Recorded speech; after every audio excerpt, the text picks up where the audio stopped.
pagtanggap ni Jesus sa krus. Nang matapos kutyain, kanilisan siya ng balabal. Sinuotan ang sariling damit at inilabas upang ipako sa krus. Buong pusong tinanggap ni Jesus ang mabigat na krus na papasanin niya patungong Kalbaryo. Kahit napakabigat para kay Jesus ang krus na ito, kanya pa rin itong tinanggap ng buong pagpapakumbaba.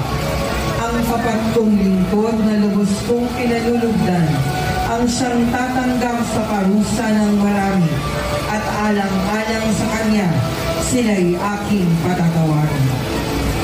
Ang imaheng ito ay nasa pangangalaga ni Dr. Romel Toledo. Jesus na naghirap dahil sa aming kasalanan, aawaan